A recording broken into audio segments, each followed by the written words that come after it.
తెలంగాణ రాష్ట్ర ప్రభుత్వ యువజన సర్వీసుల శాఖ నుంచి ఏర్పాటు చేసే జాబ్ మేళాలో 0 నుంచి పీజీ వరకు నిరుద్యోగులైన వాళ్ళందరూ ఉస్మానాబాద్ నియోజకవర్గంలో ఉన్నటువంటి వాళ్ళు ఆన్లైన్ లో అప్లై చేసుకున్న వాళ్ళు దాదాపు 6,000 మంది ఉన్నారు. వాళ్ళందరికీ మంచి మంచి ఉద్యోగాలు రావాలని సందర్భంగా ఆ భగవంతుని ప్రార్థిస్తా ఉన్నా. ఇది కాక కూడా విదేశాల్లో ఉద్యోగాలకు సంబంధించిన ఒక ప్రత్యేక కౌంటర్ ఏర్పాటు చేయడం జరిగింది.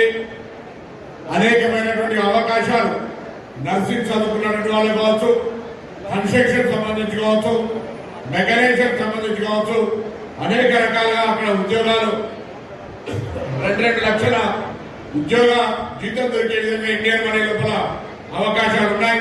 దాన్ని కూడా ఒకసారి ఇండియన్ అందరూ కూడా చూడండి. దాన్ని నేను జిల్లా కలెక్టర్ గారు కోరుతా ఉన్నా, అదేవిధంగా టామ్కామ్ ఆఫీసర్ కూడా కోరుతా ఉన్నా.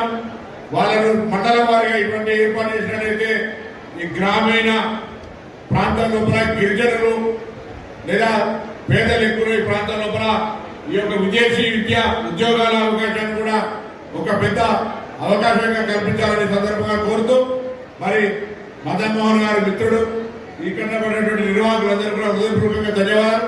ఓపికగా ఇక్కడ ఉన్నటువంటి ప్రాంతం నుంచి ఎక్కువగా ఉద్యోగాలు వచ్చే విధంగా వాళ్ళందరికీ కొంచెం సానుకూలంగా అవకాశం అని చెప్పి కోరుతా ఉన్నాం.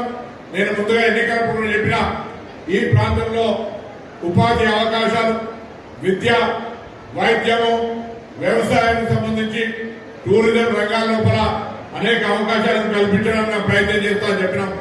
హుస్నాబాద్ మొదటిసారి ఈ యొక్క జాబ్ మేళా జరుగుతూ ఉంది. ఇందులో ఏదైనా లోటుపాట్లు ఉంటే భవిష్యత్తులో సరిదిద్దుకొని ప్రభుత్వం తరఫున మరింత పకడ్బందీగా జాబ్ మేళాను మండల స్థాయి అవసరమైతే నిర్వహించి ఈ నియోజకవర్గం లోపల నిరుద్యోగ సమస్యను వీలైనంత వరకు తక్కువ చేసే విధంగా చేస్తాం. ఇదిగాక వ్యక్తిగతంగా గ్రామీణ ప్రాంతాల్లో ఉండేటువంటి వాళ్ళు ఫిషరీస్ కావచ్చు, లేదా పౌల్ట్రీ కావచ్చు, లేదా యానిమల్ హస్బెండరీకి సంబంధించినటువంటి గొర్రెలు మేకల పెంపకానికి సంబంధించి కావచ్చు, పాల ఉత్పత్తికి సంబంధించి కూడా అనేక రకాల పథకాలతో అదొక ప్రత్యేక అవగాహన కార్యక్రమాన్ని కూడా ఏర్పాటు చేయాల్సిందిగా నేను ఈ సందర్భంగా జిల్లా కలెక్టర్ గారిని కోరుతా ఉన్నాను. రాబోయే కాలంలో గౌరవెల్లి ప్రాజెక్టు పూర్తయి వ్యవసాయానికి పెద్ద కేంద్రంగా మరి ఈ ప్రాంతంలో టూరిజానికి కూడా అనేక అవకాశాలు ఉన్నాయి.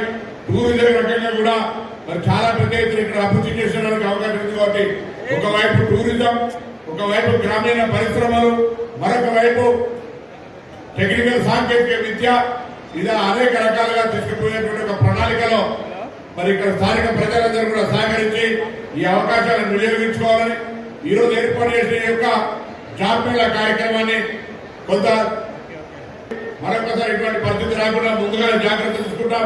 ఎంతమంది వస్తారో ఎట్లా తెలియదు కాబట్టి హాల్ చేసాం. నెక్స్ట్ టైం కి పెద్ద ఎత్తున అరేంజ్మెంట్ చేస్తాం. దయచేసి ఎంత సమయమైనా అందరూ కూడా ప్రతి అటెండ్ అయ్యి చాలా మంది ఉద్యోగాలు తీసుకొని సంతోషంగా ఇంటికోవాలని నేను ఈ సందర్భంగా ఆకాంక్షిస్తూ అందరు కూడా మరొకసారి శుభం జరగడం రావాలని మనసా మాట కోరుకుంటూ అందరు శుభాకాంక్షలు చెప్తూ సెలవు తీసుకుంటాం.